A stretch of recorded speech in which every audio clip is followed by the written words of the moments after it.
All right, today I am sharpening the Benchmade 940 Osborne Blackout Edition. I'll be using the worksharp sharpener's Elite Precision Adjust system. So the way I'm going to do this is I'm going to start at 320, then move my way to 400 grit, then move my way to 600 and 800 grit to start the sharpening process, and then move to ceramic and the leather strop to clean everything up. As you can see, I have the 320 already set up. I have the sharpening triangle here, and then the leather strop. As you can see, I've definitely used it a bit. So let's get started. So just going back and forth. Now the box recommends you to go 8 to 12 times. I haven't found that working too well, so what I do is I will saw up and down twice just to make sure that I get everything correctly. I like making sure I have my knives razor sharp.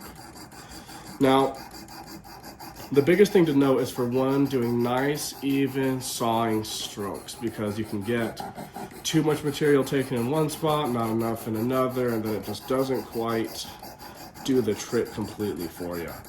The trick is just to, for one, like I said, go even, but then also let the diamonds do the work.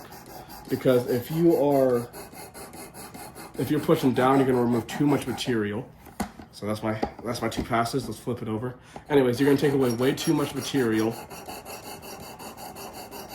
and it's just you're gonna wear down your knife a lot more over time. Now, granted, doing this the way that I do it, doing it 2 passes instead of 8 to 12 times, that's definitely gonna take away material too. But I'm not sharpening my knives every day. Of course, this is M4 steel, so it's definitely, it's made for more rugged conditions, you know, cutting rope, cutting stiff cardboard, stuff like that. I'm not doing anything like that. The most I'm doing with my knives is definitely just cut and tape off of cardboard boxes. Maybe breaking down a cardboard box here and there, but I'm not sharpening my knives every day. Now the factory, let's swap this to 400 really fast. Now the factory edge is 17 degrees, so that's what I'm sharpening it at. You can sharpen it to 20 degrees if you so choose.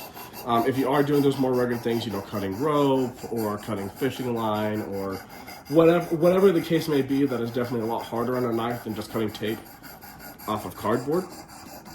You can definitely sharpen it down to that 20-degree edge. Like I said, I just don't do anything rugged with this knife, so I'm going to keep it at factory at the 17-degree edge.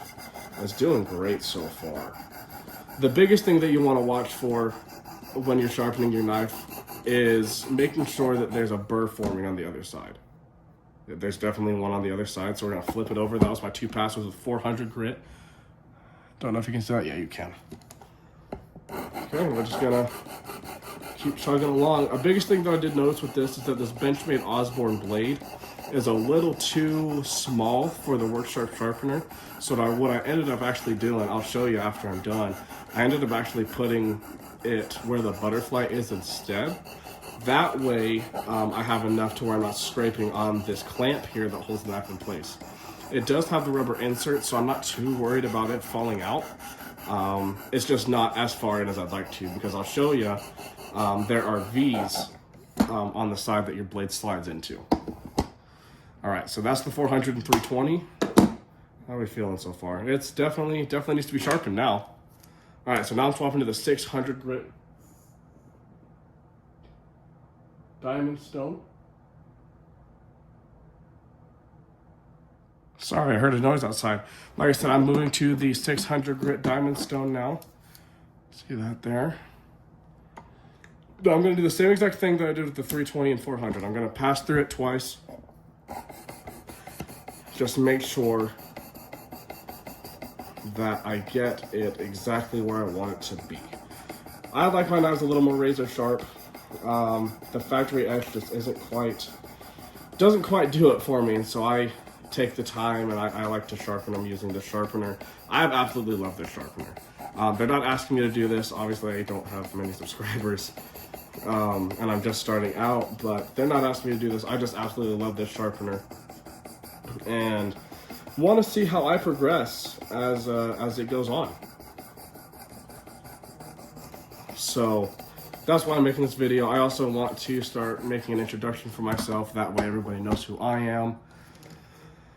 And what better way to do it than get into the knife community? I love knives. I've collected about 30 so far. Nothing too expensive. There's definitely a mix between budget and a little pricier. Obviously, like the Osborne is going to be a little bit more on the pricey side. Obviously, for some creators, this isn't anything, but yeah, I just want to get my name out there. Was that? I think that was twice. Pretty sure that was twice. We're gonna flip it over now. We're gonna do the 800 grit. See that? 800. Yeah.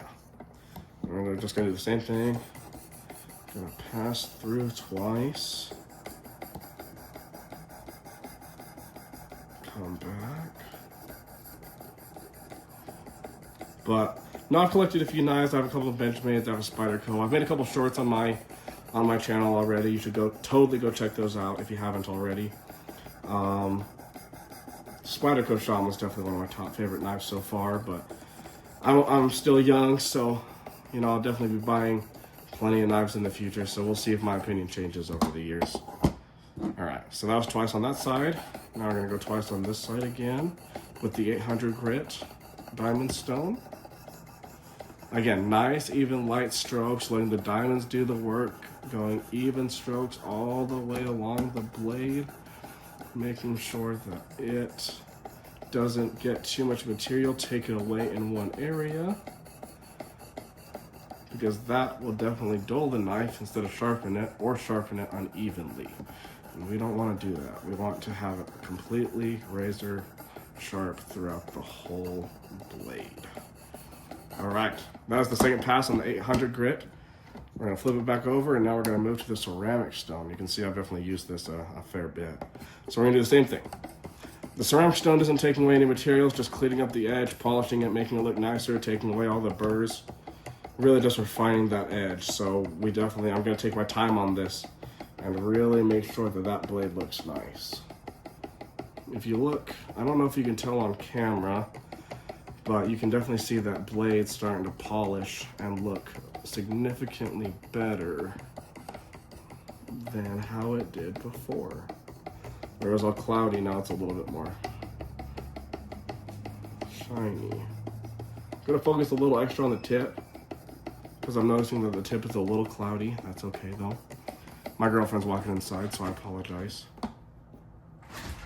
Okay, we're just gonna do the same thing. Gonna pass through it twice. Make sure that edge is nice and polished.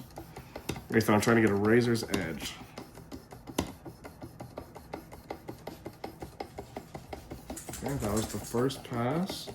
We're gonna do one more. I have noticed that these thumb studs do get in the way a little bit as I'm doing this, so just be cautious of that. I'm not quite sure how I can really fix that. Maybe just going a little farther with my placement of the blade. I know I said I wanted the whole thing to be razor sharp, but I'm not super worried about this tiny section right here. I'm just gonna take this off now. We're gonna put the leather strap on there now. Now you can definitely tell that I've used this quite a bit. So the way they want you to do it, I'm pretty sure, is they want you to take and just slide it down. Obviously you don't want to go up because then you're gonna cut the leather like I did.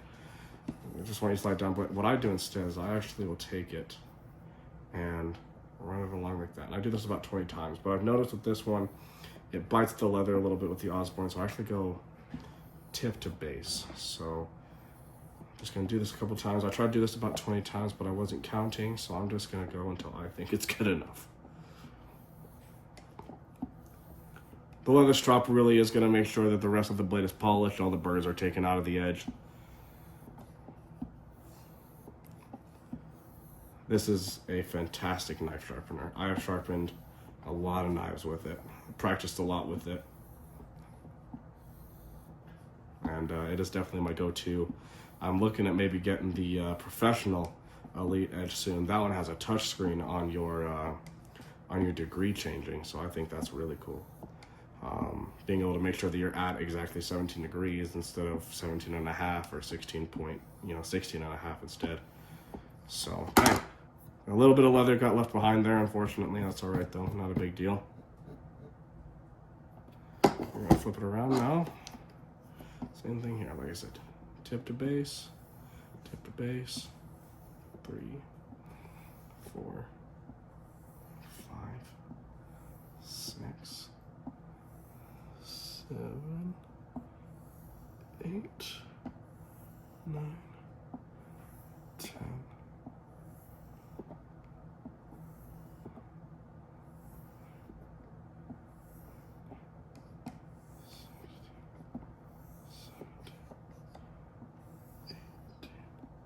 19 and 20. All right. Well, I believe that's it. Let's see how I did. Flip it over here and unscrew it. Our little pad of paper here that I can use to test the sharpness. Let's just, oh yeah.